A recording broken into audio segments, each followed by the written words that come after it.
You may have worked this out for yourselves, but I am now the longest-serving leader of a UK-wide political party.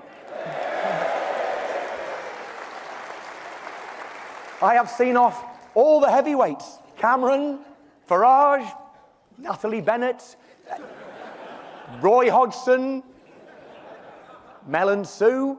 Yeah.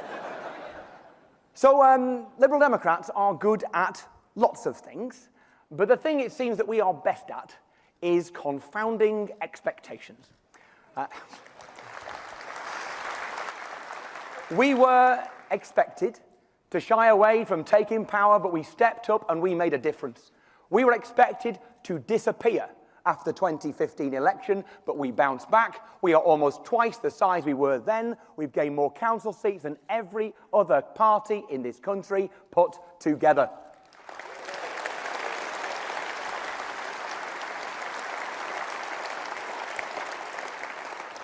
I've been doing a bit of confounding expectations myself. You see, I am a white, northern, working-class, middle-aged bloke. According to the polling experts, I should have voted Leave. May I assure you that I didn't? But mates of mine did. People in my family did. You know, I've spent most of my adult life, worked and raised a family in Westmoreland, and I am massively proud to call it my home. But I grew up a few miles south in Preston, in Lancashire. Preston's where I learnt my values. It's where I was raised in a loving family where there wasn't much money around, and at a time when it appeared to me that the Thatcher government seemed utterly determined to put every adult I knew out of work and on the scrap heap. But our people and our community, they were not for breaking.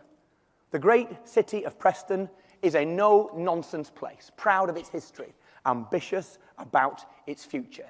It is the birthplace of the Industrial Revolution. It is the place where Cromwell won the most important battle in the English Civil War, the complacent establishment stuffed by the outsiders, which links rather neatly, I'm afraid, to the referendum. You see, Preston voted 53% to leave. Now, there were some places in Lancashire where 2/3 of people voted out. And I respect those people. If you will forgive me, they are my people. And if they'll forgive me, I am still utterly convinced that Britain should remain in Europe.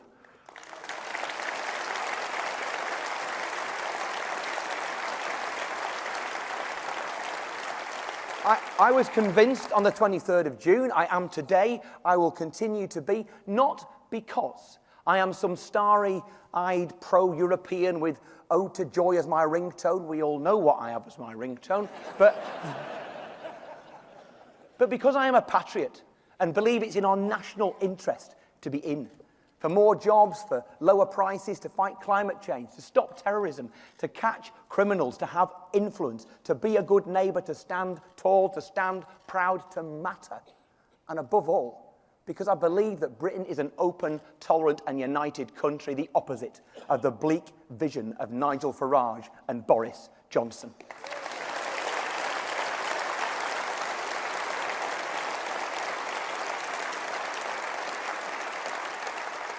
Britain did not become Great Britain on fear, isolation and division, and there is no country called Little Britain. There is nothing so dangerous and narrow as nationalism and cheap identity politics. But there is nothing wrong with identity. I am very proud of mine. I am a Lancastrian. I am a Northerner. I am English. I am British. I am European. I am all of those things. None of them contradict one another, and no campaign of lies, hate, and fear will rob me of who I am.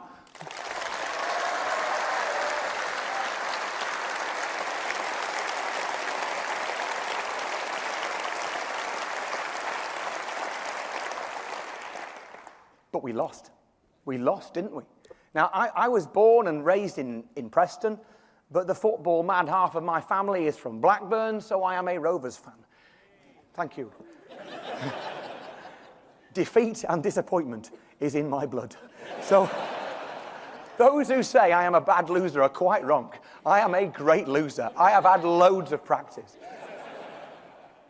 But the referendum result to me was like a bereavement. I was devastated. I am devastated. We Liberal Democrats worked harder than anybody else in that campaign.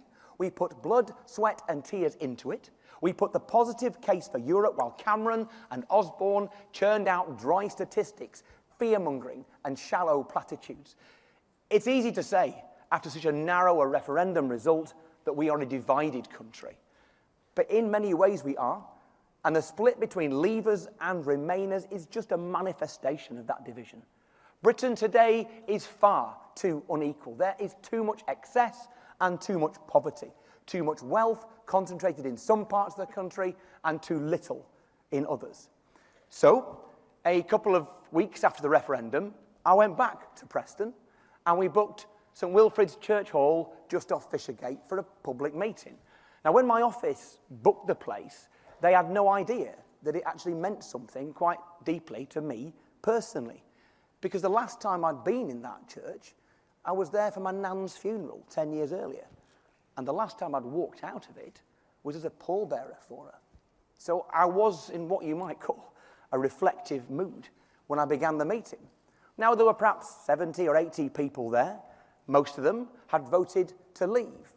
And most of them pretty much fitted my demographic. They weren't mostly diehards.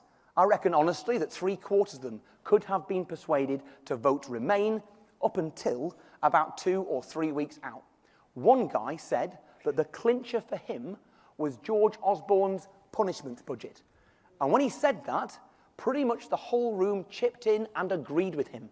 There was near universal acknowledgement that this had been the pivotal moment. Here was this guy, George Osborne, who they didn't really like and who they felt didn't really like them, and he'd appeared on the telly, bullying them into doing something they weren't sure they wanted to do, and they reacted. You see, if you base your political strategy on divide and rule, do not be surprised if the people you have divided decide to give you a kicking. So, I don't blame the people in that church hall for their anger. Actually, I share it. I am angry. And I am angry at the calculating forces of darkness who care nothing for the working people of this country, nothing for our NHS, nothing for those who struggle to get by, and who exploited that anger to win an exit from Europe that will hurt the poorest the hardest.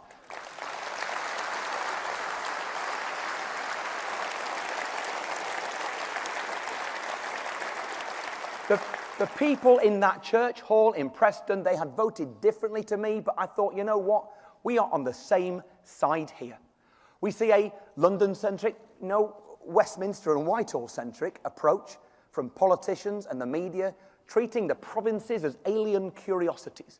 Those people in Preston, Sunderland, Newport, they see a divide between those who win and those who lose.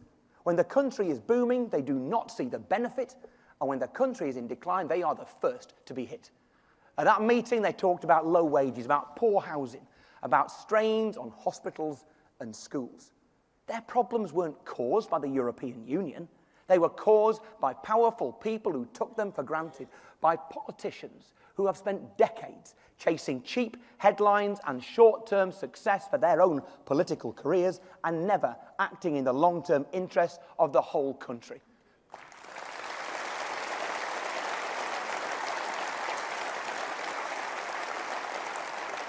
So those people in that room, like millions of others, wanted, quite understandably, to give the powerful a kicking, so they did.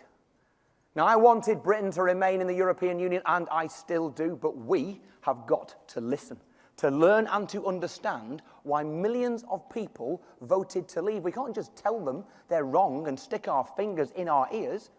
So I want to do two things. I want to persuade those who voted leave that we understand and respect their reasons, that we are determined to take head-on the things about today's Britain that have left so many people feeling ignored. And I want to give them their say over what comes next.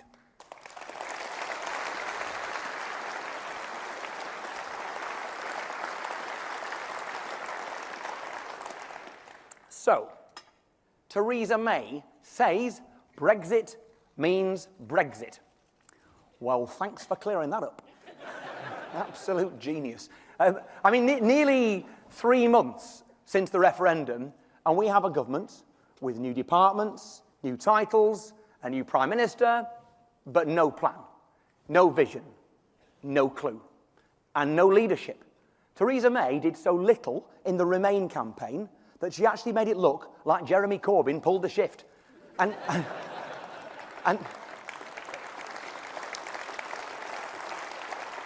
today, the absence of leadership from the Prime Minister is astonishing. The absence of clarity as to what will happen to our country is a disgrace. 3 months on, it is not good enough to have brainstorming sessions at Chequers while investment and jobs steadily bleed away, while our standing and relevance in the world diminishes in direct proportion to the number of foreign visits by Boris Johnson, while British industry is crying out for direction, for certainty, for any idea of what lies ahead. Make no mistake, the Conservative Party has now lost the right to call itself the party of business. It has lost the right to call itself the party of the free market.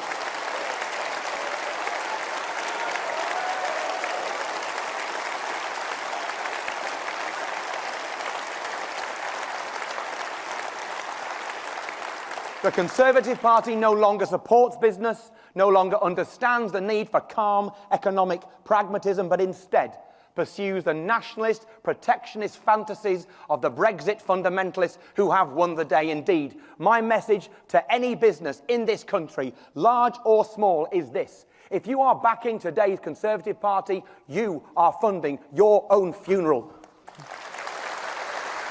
There is now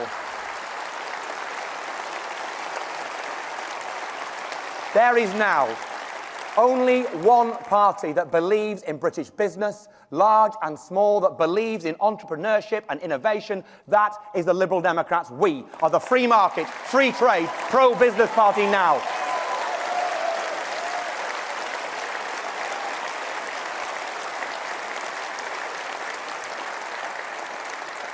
So, Theresa May, please tell us what Brexit really means. You have had 3 months. You are the Prime Minister. Stop dithering. What is your plan?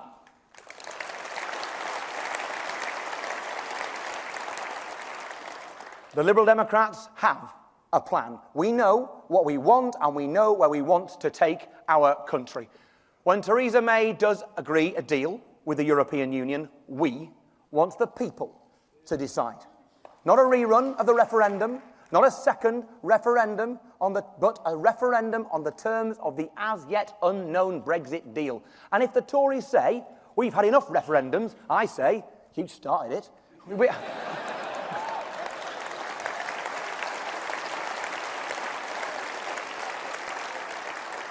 We had a democratic vote in June. We cannot start this process with democracy and end it with a stitch-up. If we trusted the people to vote for our departure, then we must trust the people to vote for our destination.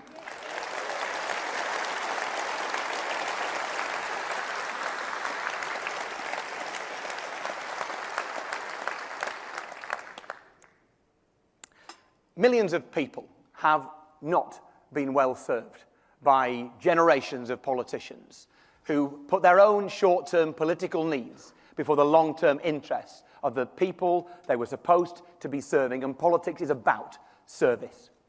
David Cameron's handling of our relationship with Europe is a masterclass in selfish, shallow short-termism, party before country at every turn. The Conservatives risked our country's very future, the life chances of millions of our young people, all in a failed attempt to unite their fractured party. David Cameron risked our future and he lost. And while he waltzes off to riches and retirement, our country is plunged into economic uncertainty, insecurity and irrelevance on the world stage. The Tories took the gamble, but Britain will pay the price. What an absolute disgrace.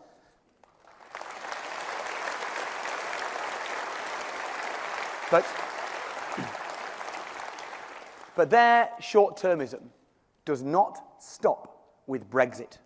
Look at their handling of the refugee crisis. The biggest crisis facing our continent since the Second World War. They did nothing to help right until the point that they thought it was in their short-term interest to act. When the photo of the body of 3-year-old Alan Kurdi face down in the sand was on the front page of every newspaper.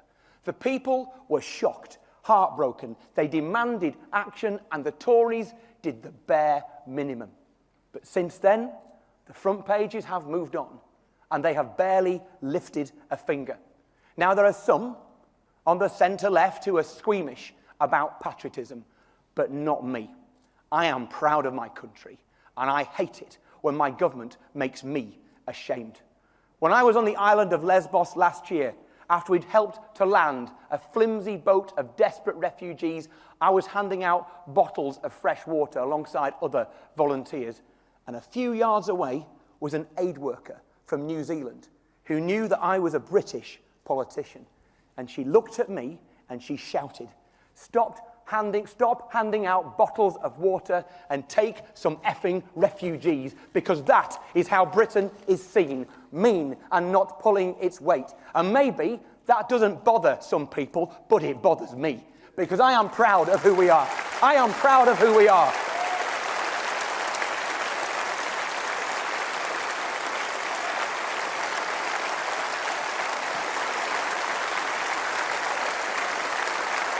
I am proud of Britain. We are always a sanctuary for the desperate, the abused and the persecuted. And I will not stand by and watch my country become smaller, meaner and more selfish. That is not Britain. We are better than that. And a year on, the crisis is worse. It is not better, not that you would ever know it. We don't see those desperate families in the media every day now. We aren't confronted so often with the knowledge that they are just like us and that they need our help. Much to the government's delight, compassion fatigue has set in, the news has moved on. We've had Brexit, a new Prime Minister, a Labour leadership contest, and none of that makes a blind bit of difference to a 9-year-old kid stuck alone and hungry and cold in a camp in northern Greece, or to the family this morning fleeing their burning camp in Moria. The government wants us to forget this crisis. It's too difficult to solve, too risky to take a lead, but we have not forgotten. We will not forget. Those children could be our children. How dare the government abandon them?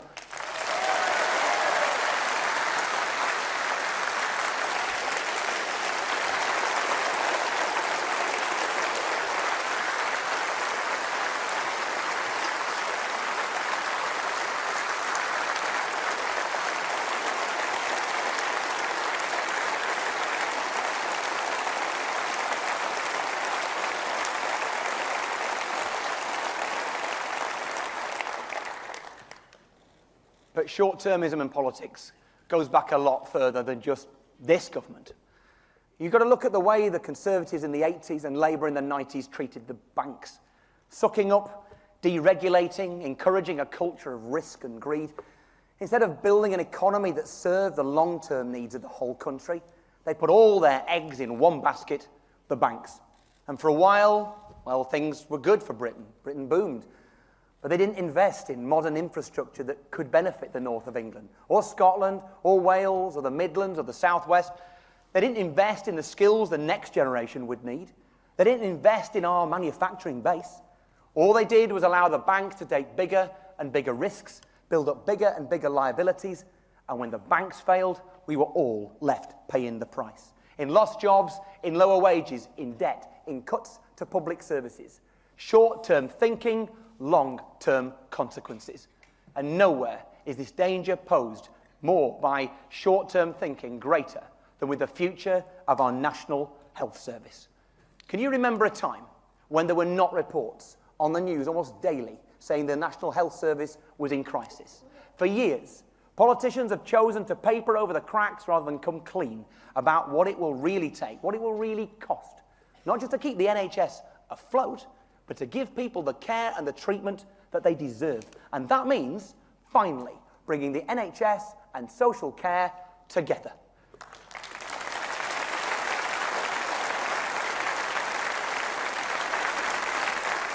In my grandpa's journey through Alzheimer's, he had good care in the home he spent his last couple of years in. But when he first became ill, after the death of my grandma, the place he was put in was despicable. Lonely, unclean, uncaring. I can still smell it now. It's a few years back, but as I fought to get him out of that place and into somewhere better, it occurred to me that this was a standard experience for too many older people and for their loved ones. And maybe some people can just shrug and accept this, but I can't. I've seen enough terrible old people's homes, and I've seen enough people who've had to wait forever for treatment, particularly people who don't have someone to fight their corner. It is not civilized to let people slip through the net. It is not civilized towards the people who love them, who go out of their way to try and make their lives easier when everything else is making their lives harder. It is not civilized, and it is not good enough. I worry about this, not just for the NHS in general, but if I'm honest, for myself and for my family. We are, if we're all lucky, going to grow old. We all deserve to know that no matter what happens, we will be cared for properly and treated with dignity and respect. Now, if the great liberal William Beveridge had written his blueprint today when the people are living to the ages they are now, there is no doubt that he would have proposed a national health and care service. He would have been appalled about the child who has to look after their disabled parent, or the hundreds of thousands of women across the country who are unable to work because they are disproportionately the caregivers. So let's today decide to do what Beveridge would do. Let's create that national health and care service.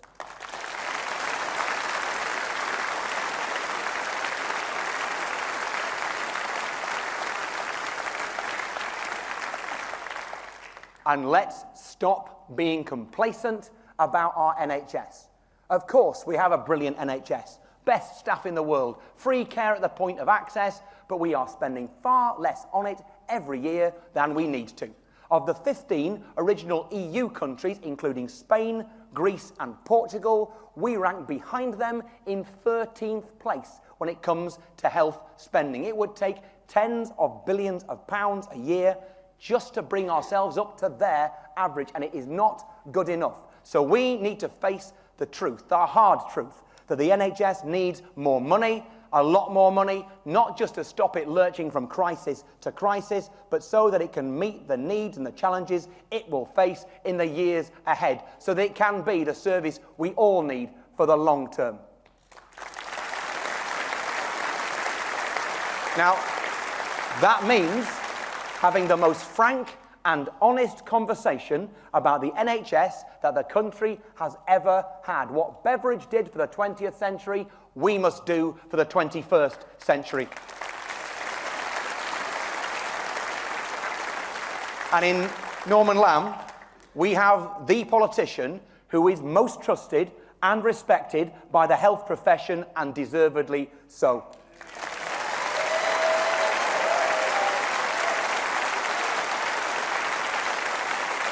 And Norman and I are clear. We are not going to join the ranks of those politicians who are too scared of losing votes to face up to what really needs to be done. We will go to the British people with the results of our Beveridge Commission, and we will offer a new deal for health and social care, honest about the cost, bold about the solution, and if the only way to fund a health service that meets the needs of everyone is to raise taxes, Liberal Democrats will raise taxes.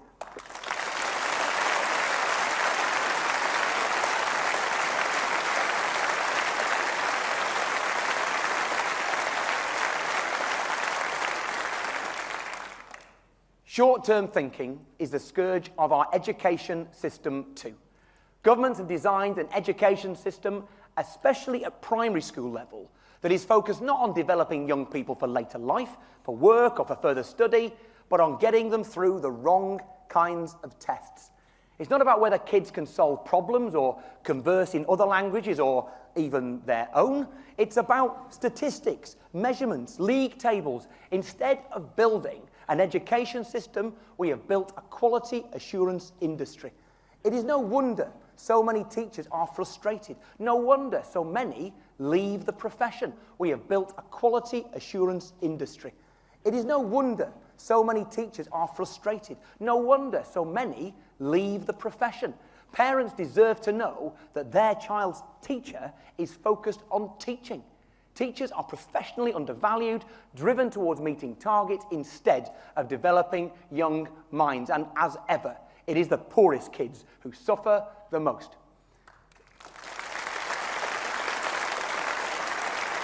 So in the last government, we introduced a policy, a long-term policy, to try and help the poorest kids keep up with their better. So proud.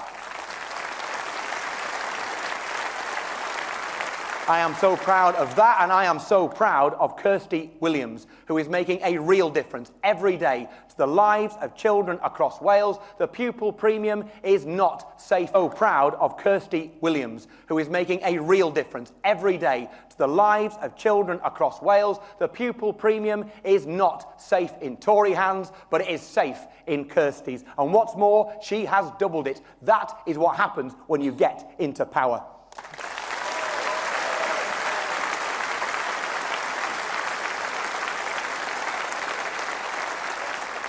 But we need to do so very much more. I talk a lot about opportunity, about breaking down the barriers that hold people back, and nowhere is that more important than in education. I want our schools to be places where our teachers have the freedom to use their skill and their knowledge to open young minds, not just train them to pass tests.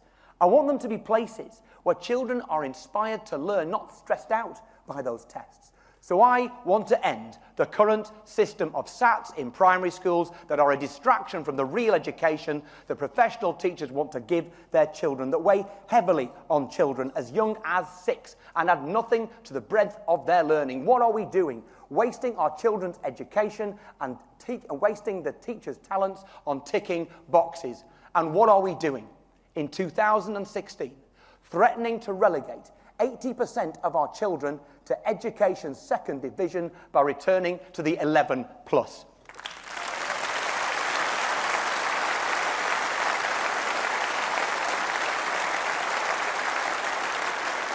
I mean, every child wants to send their kids to a good school. Every parent wants their kid, do you know what I mean? Every child wants their parent to be sent to school. I think that's probably right in my case. But every parent thinks the same too. But, you know, selective schools are not the answer for either of us. We need better schools for all our children, not just those who can pass an exam at the age of 11. We can't just leave children behind. Over the last 40 years, millions of children, me included back in the day, have been liberated by comprehensive education. And would those kids, probably including me, would have been consigned to second-class status in a secondary modern. And it is important for us to remember who made that happen. It was Shirley Williams. It was Shirley Williams. So let's be clear. Let us be very clear. For us, defending education for all is not just about being liberal, it is personal. Shirley, we will defend your legacy.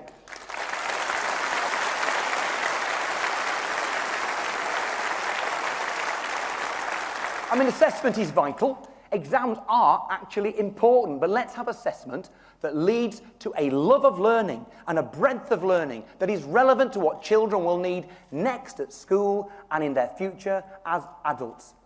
There is nothing more long-term than the education of a child that stays with them for their entire life.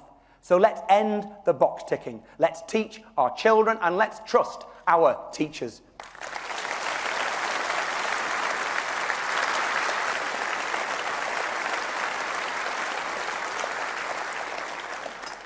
Now, one thing you cannot accuse Jeremy Corbyn of is short-term thinking. His lot have waited over 100 years for this. Finally, they have taken over the Labour Party. And like all good Marxists, they have seized the means of production. They've even seized the nurseries too. opening branches of Momentum Kids, otherwise known as child labour, or my particular favourite, tiny trots. So, I mean, we shouldn't laugh. The Liberal Democrats have never had any trouble with entryists, unless you include the Quakers. But, I mean, my problem with Jeremy Corbyn is nothing personal. After all, I used to see him quite a lot. In the Blair years, he was always in our lobby. But my problem with Corbyn is that for him, holding the government to account is not a priority. Winning elections is a bourgeois distraction unless it's his own leadership election. It's baffling to see the Labour Party arguing about whether or not they should even be trying to win an election. Can you imagine that? The Liberals and Liberal Democrats spent decades out of power, and then, when the opportunity finally came in incredibly difficult circumstances, when the easiest thing in the world would have been to walk away, we chose to take power because we knew the point of politics is to put principles into action, to get things done, not just to feel good, but to do good. So we took power and we got crushed. So you could forgive us. You could forgive us for thinking twice about whether power is really worth it. But of course it's worth it. Having fine principles but no power is just turning your backs on the people who need you the most. It's letting someone else win the day. We have huge crises in Britain today.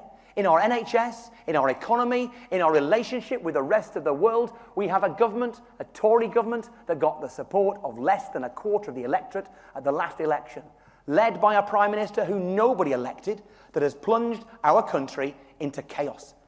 They spent a year going for the working poor, refugees, and junior doctors. And what have the Labour Party been doing? Going for each other.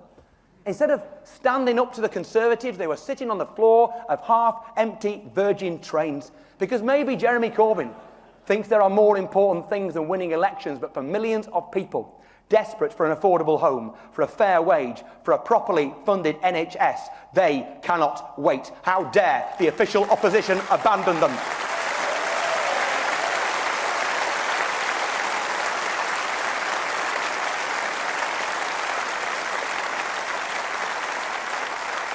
Whichever party you supported at the last election, we all know that Britain needs a decent, united opposition.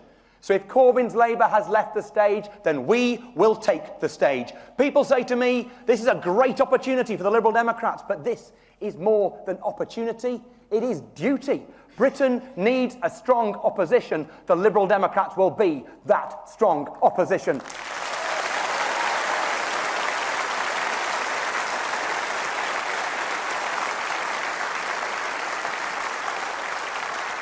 Do you ever listen to these Labour people arguing amongst themselves, throwing around the word Blairite as if it's the world's most offensive insult? I even hear some of the Momentum folks referring to Gordon Brown as a Blairite. I'm pretty sure he's a Brownite.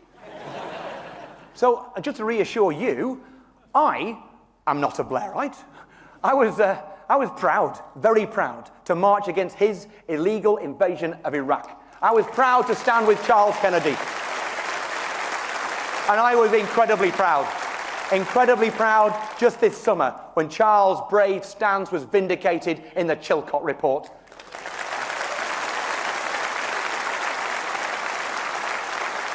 I was also proud to be in the party that stood up against his government's attempts to stamp on our civil liberties, from compulsory ID cards to 90 days detention without charge. And I was proud of Vince Cable as he called out Tony Blair's government's deregulation of the banks. But there is more.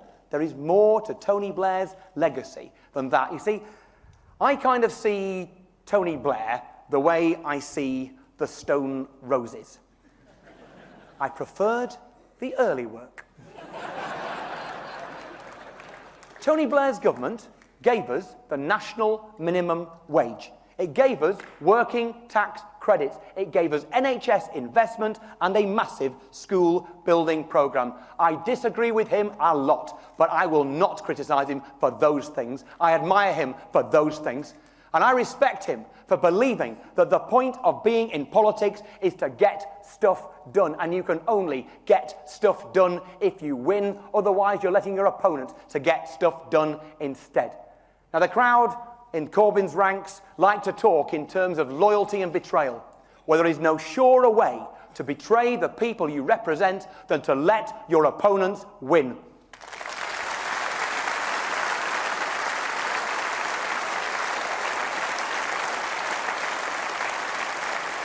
So I believe in working across party lines. I'm prepared to work with people of all parties and none if it will make people's lives better. But I couldn't work with Jeremy Corbyn because Jeremy Corbyn would never work with me. I wanted to work with him during the referendum campaign, but he wouldn't share a platform. Splendid isolation was more important to him than joining the fight to save our country. Well, Labour is having its leadership contest in a few days' time. Maybe Jeremy Corbyn will not be their leader, in which case it will be Owen Smith. Now, I don't know Owen Smith all that well. But unlike Jeremy Corbyn, he is certainly on our side of the European debate. So if Owen Smith wins, I want to make it very clear. I am open to working together. And there are others I could work with too. There is another contest happening now. You might have noticed this. It's for the chair of the Home Affairs Select Committee.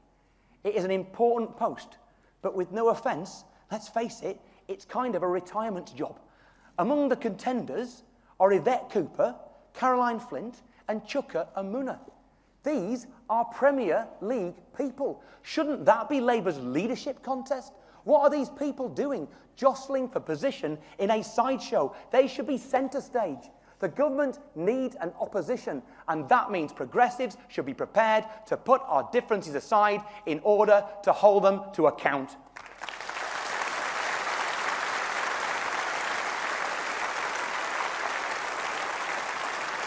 But if Jeremy Corbyn does win, where does that leave us?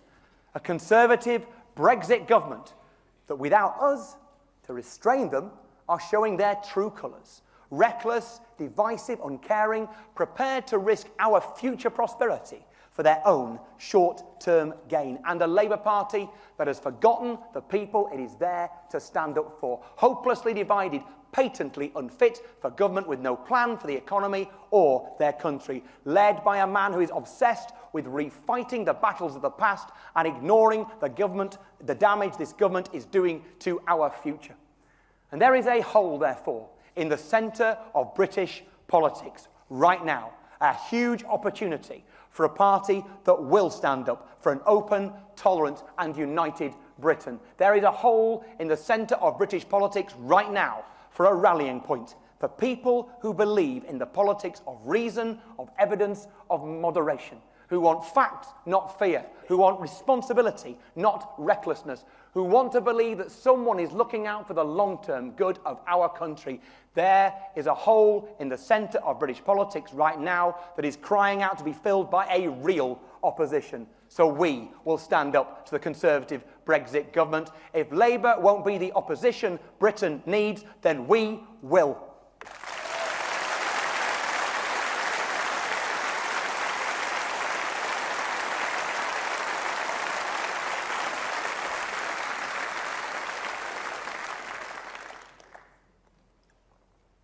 And that is what we are fighting for.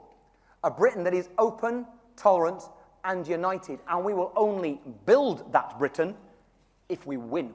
So here is my plan. We will dramatically rebuild our strength in local government deliberately, passionately, effectively. Winning council seat is our chance to shape, lead, and serve our communities, to put liberalism into practice. Liberals believe in local government. I believe in local government. Every council seat matters to me. So my challenge to you is to pick a ward and win it. And my commitment to you is that I choose to build our party's revival on victories in every council in this country.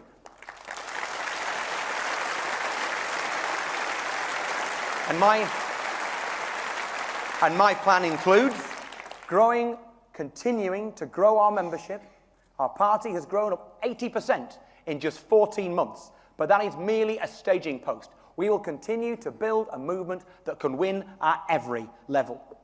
I will lead the Liberal Democrats as the only party committed to Britain in Europe, with a plan to let the people decide our future in a referendum on the as-yet non-existent Tory Brexit deal.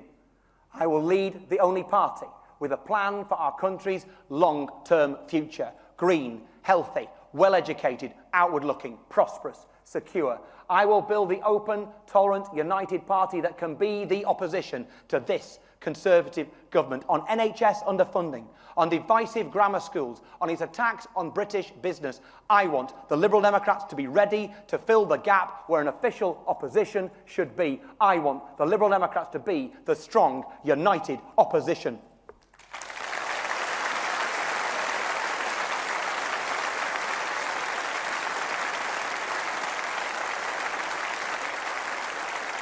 I want us to be audacious, ambitious, and accept the call of history. A century ago, the Liberals lost touch with their purpose and their voters, and Labour took their chance and became Britain's largest progressive party. Today, I want us utterly ready and determined to take our chance as the tectonic plates shift again. I did not accept the leadership of our party so that we could look on from the sidelines. I did it because our destiny is to once again become one of the great parties of government, to be the place where Liberals and progressives of all kinds gather to provide the strong opposition that this country needs. That is my plan. I need you to join me to fight for it. So let's be clear.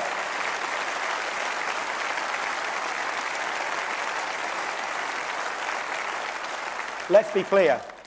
We are talking about doing a Trudeau. Now, he's better looking than me, and he's got a tattoo. I can fix one of those things if you insist.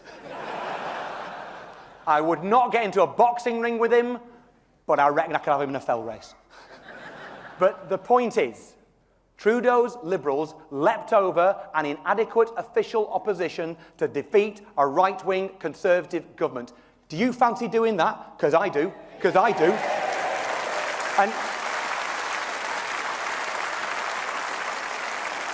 And you know what?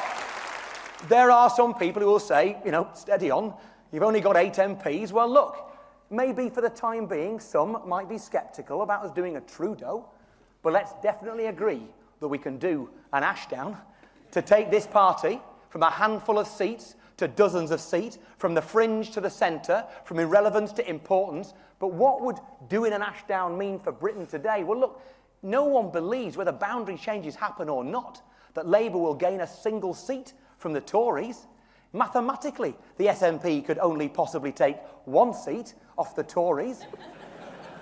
But there are dozens of Tory seats in our reach, which means that the only thing standing between the Conservatives and a majority at the next election is the revival of the Liberal Democrats, so let's make it happen.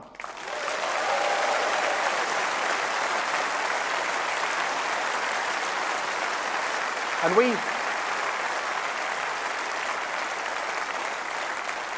we have to make it happen, because there is a new battle emerging here and across the whole Western world between the forces of tolerant liberalism and intolerant, closed-minded nationalism.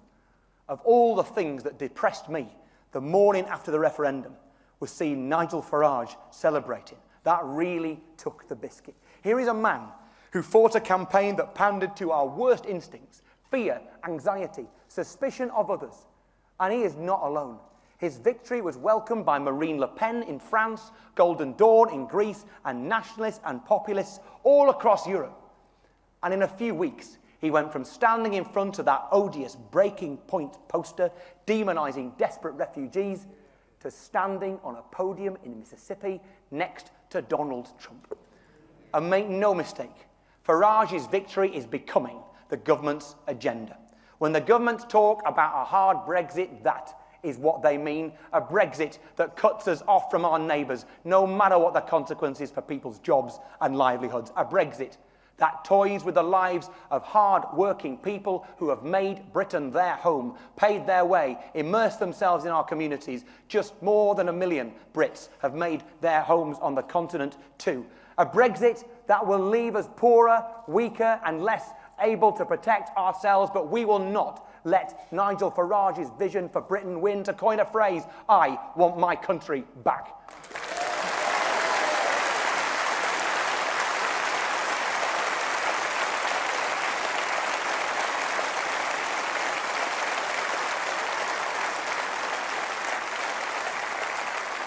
To people who support Labour, who look at the last election result and say, can I really take the risk of backing the Liberal Democrats? Let me be blunt with you.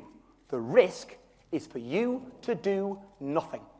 In 20 years' time, we're going to all be asked by our kids, when our NHS, our school system, our unity as a country has been impoverished by 20-odd years of Tory rule, and when our economy has been relegated, our green industries trashed, and our status diminished after 2 decades of isolation from Europe, we're going to be asked, why did you let that happen?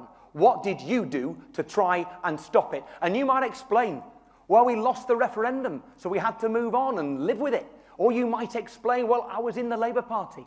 Momentum destroyed it, but I couldn't bring myself to leave and back anybody else. And they will look at you and they will say, why didn't you even try? Why did you let us limp out of Europe? Why did you stick with a party that handed the Conservatives unlimited power? And you will know then that you could have done something different. You could have joined us. You could have fought back. You could have taken a risk. Because joining the Liberal Democrats today, it is a risk. It is a big ask, but let me be very clear. As we stand on the edge of those 2 horrific realities, Brexit and a Tory stranglehold on Britain, the biggest risk is that you don't join us.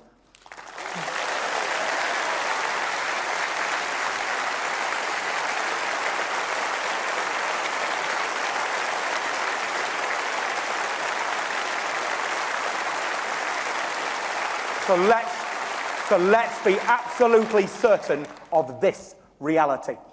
The only movement with the desire and the potential to stop the calamity of Brexit and the tragedy of a generation of Conservative majority rule is this movement. It is the Liberal Democrats. So you can despair if you want and accept the inevitability of a Tory government for the next quarter of a century, or you can recognise that the Liberal Democrats can prevent that inevitability. That means you, it means us, together. Together, we must fight to keep Britain open, tolerant and united. Together, the Liberal Democrats must be the real voice of opposition. Together, we must win. Thank you.